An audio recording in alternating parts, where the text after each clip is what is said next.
Hi, welcome to Make It with Mod Podge. My name's Cathie and this is very special month. It is Mod Podge month, so we're going to be highlighting and celebrating lots of different formulas this month. And in today's episode, I'm going to talk to you about the paper formula. This is one of my favorite formulas for when you're doing paper to paper, and I'm going to show you how you can alter one of these watercolor journal notebooks. I'm going to show you how we do a cover. This is really fun. You can layer up. I've got a punch machine where I created all of those cute little fonts, and I'm going to show you how you can use scrapbook paper to create these really cool divider papers. So for here you can see I've got the divider paper and I've got our little tags there. I'm also going to show you how you can collage with die cuts, how you can make quick pockets just using paper and the Mod Podge paper formula. This is a cool little angled pocket there. You can see we've got all these sheets in between where you can journal, you can add photos. We've got a fun little pocket here. And let's take a look all the way to the end. We've got some more collage layered up and some more collage layered up there. Really fun and easy to do.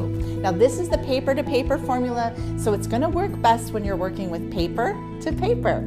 All right, let's get started on this cool journal.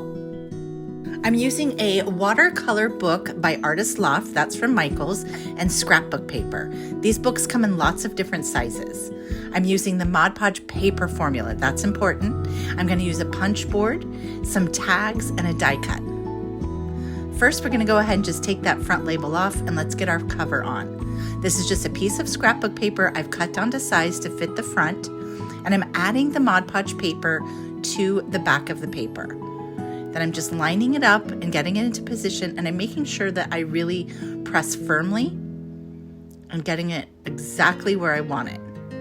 You're going to want to make sure that you take an old credit card or a brayer and just smooth that down and make sure that you don't have any air bubbles. Next, I want to make some word tags. So I'm using this punch board to spell out my quote. My quote is from Mary Shelley.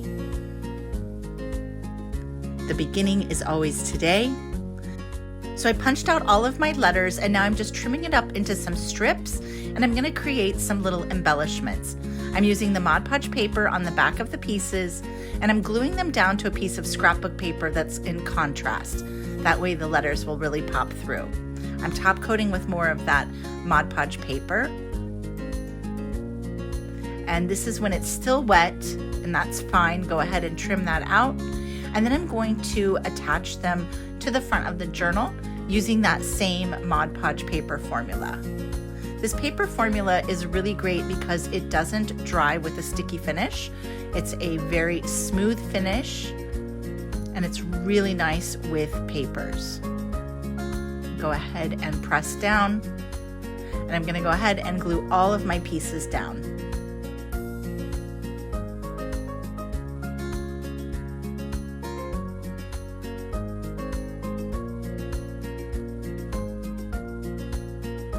You can see that I'm gluing them down in just sort of a fun crooked pattern, but if you wanted them perfectly lined up or straight, just use a ruler as a guide.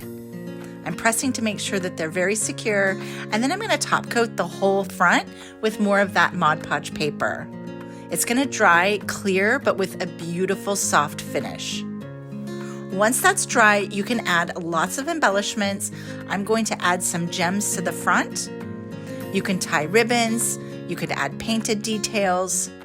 I'm going to use a little bit more of that same formula because these are lightweight gems, and I'm just going to add a little bit of bling here and there. I'm going to use some micro rhinestones and then those gold chunky ones. All right, next let's take a look at how we're going to do the inside cover. I've just cut a piece to size, and I'm going to glue that right on that inside flap. So you can do this on both the front and the back of the book. Now for our little insert pages, I'm cutting the paper 1 inch wider than it should be, and that'll create a cool little lip. So we're going to start with our first page, and for this it's cool to have some wax paper on hand. Go ahead and add a little layer of wax paper there if you want, or flip your book back so that you're not getting Mod Podge on the other pages. So this is the piece that is the correct dimension going up and down, and it's 1 inch bigger on the edge. So I'm gluing that to the first sheet, and then on the back side, I'm gonna glue the other. So for this part of the project, you need 2 sheets that are matching in size. You can see I moved that little wax paper under there. Let's Mod Podge that other one up, and then we're gonna glue that to our first one, and our piece of paper ends up being sandwiched in between it. This will create a very heavy-duty piece for the book. You can think of it as almost like a tabbed page. You could even cut a tab into this if you want. For this project, I didn't cut tabs, but you could easily trim a fun shape along that edge.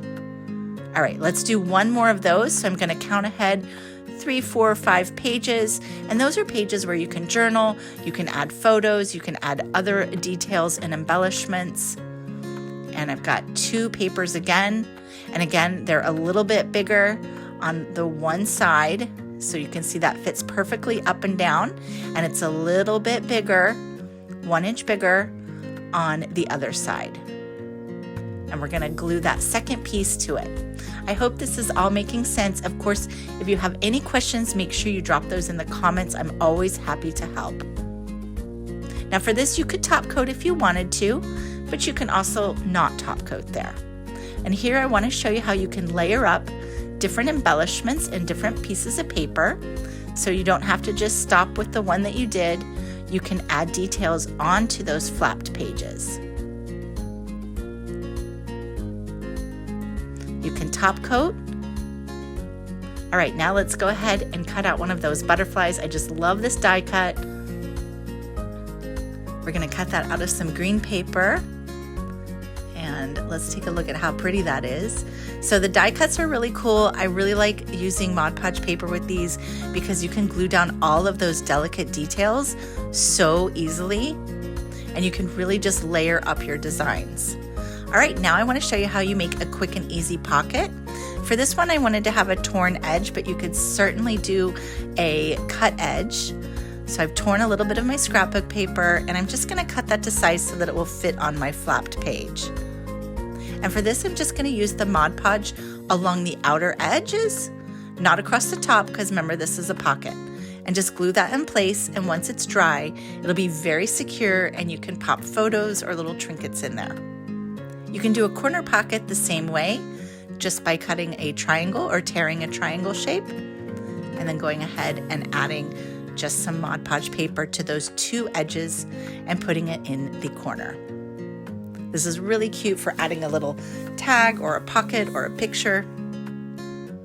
Now these tags are so fun. For this page, I'm just gonna glue 3. My pro tip on this is start at the bottom, fill in at the top, and then make it equal and measured in the center. I really love how this junk journal turned out. Scrapbook paper is so fun for decorating these. You can really mix and match it. And these watercolor books are awesome because you've got all these gorgeous pages where you can journal. And remember, the Paper Mod Podge formula is perfect for all of your paper-to-paper projects. Thanks so much for joining me on this journal makeover. I'll be back here next week with another fun project to share with you. And until then, have a super crafty week. Bye.